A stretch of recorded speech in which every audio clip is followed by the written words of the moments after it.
Shalom saudara yang dikasihi Tuhan. Apa kabar saudara? Saya berdoa saudara dalam keadaan baik, sehat, kuat, serta berlimpah dengan ucapan syukur. Firman Tuhan datang kepada kita hari ini, masa depan indah. Sebelumnya marilah kita berdoa. Tuhan Yesus yang baik, terima kasih buat anugerah, kasih setia Tuhan di dalam kehidupan kami. Kami percaya hari ini adalah hari yang baik, hari yang diberkati Tuhan. Kalau sebentar kami akan merenungkan firman-Mu, urapilah kami Tuhan, agar kami memperoleh pengertian, terlebih kami menjadi pelaku firman-Mu. Kami sangat percaya firman ini akan mengubahkan kehidupan kami, menguatkan kami, serta memberkati hidup kami. Tuhan Yesus yang baik, pengurapan-Mu atas kami. Di dalam nama Tuhan Yesus kami dengarkan firman-Mu. Haleluya. Amin. Masa depan indah. Mazmur pasal 37 ayat yang ke-37. Perhatikanlah orang yang tulus dan lihatlah kepada orang yang jujur, sebab pada orang yang suka damai akan ada masa depan. Jadi saudara yang dikasihi Tuhan, ada 3 kata kunci disebutkan dalam Mazmur 37 ayat 37. Kata kunci yang pertama adalah tulus, kata kunci yang kedua adalah jujur, dan kata kunci yang ketiga adalah suka damai.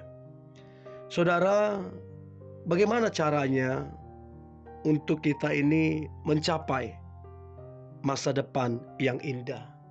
Berapa banyak orang kemudian untuk mencapai masa depannya, orang itu menghalalkan segala cara, memakai jalan pintas, bahkan mengadakan penipuan-penipuan, kebohongan-kebohongan, kepalsuan, bahkan kemunafikan. Mungkin sementara dia menikmatinya, mungkin sementara seolah-olah masa depan itu ada. Tapi saudara, selalu ada sebab dan akibat. Selalu ada tabur tuai. Nanti pada akhirnya orang yang membangun dengan cara ini akan dipermalukan. Akan mengalami kerugian. Tapi orang yang memakai dengan cara-cara yang benar, sesuai dengan firman Tuhan, orang ini akan mengalami masa depan yang indah. Jadi ada beberapa hal yang perlu kita pelajari untuk kemudian kita mencapai masa depan yang indah. Sesuai dengan Mazmur 37 ayat 37. Yang pertama adalah tulus. Saudaraku yang dikasihi Tuhan, tulus artinya bersih hatinya dan bersungguh hati. Apa yang diucapkannya, dia kerjakan benar-benar, sungguh-sungguh. Jadi gak hanya diucapkan, tapi dikerjakan dengan sungguh-sungguh. Jadi saudara, dari keinginan hati yang paling dalam, tidak ada maksud atau motivasi terselubung. Jadi memang ketika membantu, mengerjakan sesuatu, menolong orang lain, tidak ada motivasi terselubung. Tulus aja gitu loh. Jadi dalam segala hal yang dikerjakan, bahkan saudara dalam pelayanan, semua dilakukan dengan ketulusan, dengan segenap hati. Tidak ada persungut-sungutan, tidak ada protes, tidak ada menyalahkan orang lain, tidak memfitnah. Semua dilakukan dengan tulus, dengan bersih hati, dengan bersungguh hati, supaya kemudian yang dikerjakan itu boleh berkenan di hadapan Tuhan. Nah, dikatakan Kolose 3 ayat 23, apapun yang juga kamu perbuat, perbuatlah dengan segenap hatimu, seperti untuk Tuhan dan bukan untuk manusia. Saudaraku yang dikasihi Tuhan, jikalau kita menginginkan masa depan yang indah, Maka kunci yang pertama, jadilah tulus. Saya percaya begini saudara, orang tulus bisa difitnah, tapi orang tulus tidak bisa dikalahkan. Sekali lagi saudara, orang tulus bisa difitnah, tapi orang tulus tidak bisa dikalahkan. Mengapa orang tulus tidak bisa dikalahkan? Sebab ada Tuhan yang menyertai orang tersebut. Jangan main-main. Orang yang tulus itu penyertaan Tuhan sungguh nyata atas orang itu. Nah, kunci yang kedua saudara untuk mencapai masa depan yang indah. Maka yang kedua adalah Alkitab bilang jadilah orang yang jujur. Jujur berarti hati yang lurus, berkata apa adanya, dan tidak ada kebohongan. Mau mengikuti aturan yang berlaku dan tidak curang.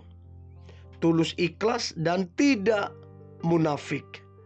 Saudaraku, kejujuran merupakan sikap moral yang berasal dari hati yang bersih, yang kemudian terlihat pada perkataan dan perbuatan orang tersebut.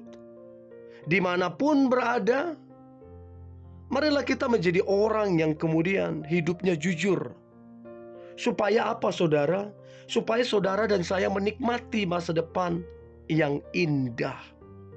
Amsal 14 ayat 2 dikatakan, siapa berjalan dengan jujur, takut akan Tuhan. Jadi salah satu bukti bahwa kita takut akan Tuhan, menghormati Tuhan adalah dengan bersikap jujur.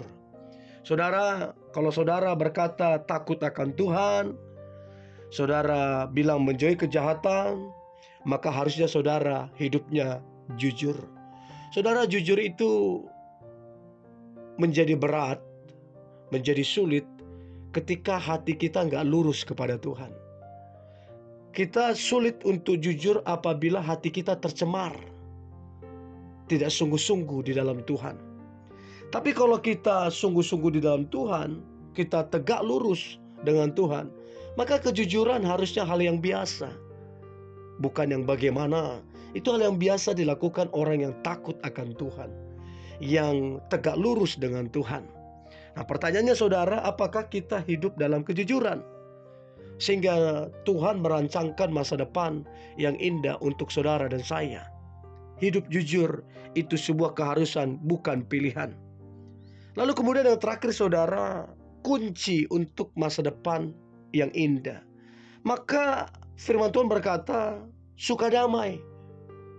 Jadi orang yang suka damai berarti mengelola konflik apapun yang terjadi, masalah apapun, dia mengusahakan supaya ada perdamaian.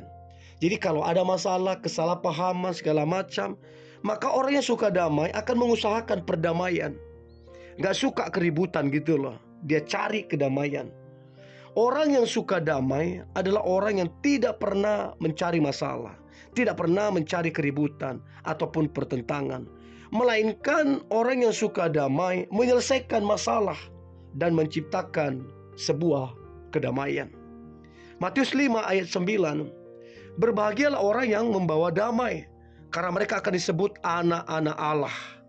Saudara, saat kita suka damai, berarti kita punya tugas untuk membawa damai itu kepada banyak orang. Jadi saudara, berdamailah dalam segala hal, baik berdamai dengan diri kita, orang-orang di sekitar kita, di pekerjaan kita, di pelayanan kita, di semua lini area kehidupan, supaya kita mencapai masa depan yang indah. Yeremia 29 ayat 11 menyatakan bahwa Tuhan mempunyai rancangan damai sejahtera untuk memberikan kepada kita hari depan yang penuh harapan. Bahkan Amsal 23 ayat 18 menegaskan bahwa masa depan sungguh ada, harapan kita tidak akan hilang sebab kita ada berjalan bersama dengan Tuhan. Mari kita berdoa. Tuhan Yesus yang baik, kami tidak perlu khawatir, tidak perlu cemas akan masa depan kami. Kami percaya masa depan kami indah, masa depan yang berhasil diberkati Tuhan, dan hidup kami menjadi berkat. Di dalam nama Tuhan Yesus, Kami berdoa dan mengucap syukur. Haleluya. Amin.